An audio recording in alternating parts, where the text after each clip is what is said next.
জুলাই অভ্যুত্থানে আশুলিয়ায় ৬ মরদেহ পোড়ানোর মামলার রায় ৫ ফেব্রুয়ারি দুপুরে এই দিন ধার্য করেন ট্রাইব্যুনাল।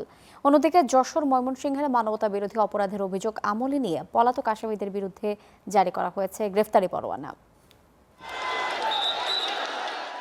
৫ আগস্ট হাসিনা সরকারের পতনের পরও উত্তাল ছিল আশুলিয়া। তখন ছাত্র জনতার বিজয় মিছিলে গুলি চালায় পুলিশ।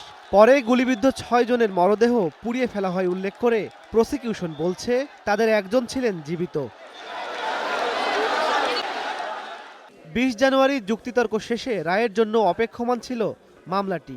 সেই রায় ঘোষণার জন্য ৫ ফেব্রুয়ারি দিন ঠিক করেছে ট্রাইব্যুনাল।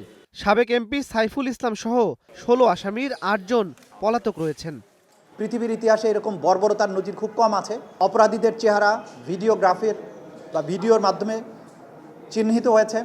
ঘটনাস্থলে লাইভ উইটনেস আছে এবং প্রত্যক্ষদর্শী সবাই সাক্ষী দিয়েছেন। কাচের মতো স্বচ্ছভাবে প্রমাণিত হয়েছে। সুতরাং আসামিদের সর্বোচ্চ শাস্তি আমরা প্রত্যাশা করছি। এদিকে যশোর ও ময়মনসিংহে মানবতা বিরোধী অপরাধের ২ মামলা আমলে নিয়ে পলাতক আসামিদের গ্রেপ্তারে জারি করা হয়েছে পরোয়ানা।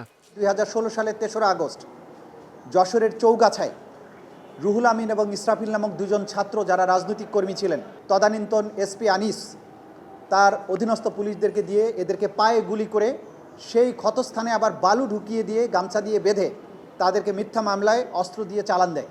এছাড়া ডিজিএফআইয়ের গুমের মামলায় সাক্ষ্য দিয়েছেন সাবেক সেনা কর্মকর্তা আবদুল্লাহিল আমান আজমি। আর মানবতা বিরোধী অপরাধ মামলায় তদন্ত কর্মকর্তাকে জেরা করেছেন জাসদ সভাপতি হাসানুল হক ইনুর আইনজীবী। ইমন মাহমুদ, স্টার নিউজ, ঢাকা।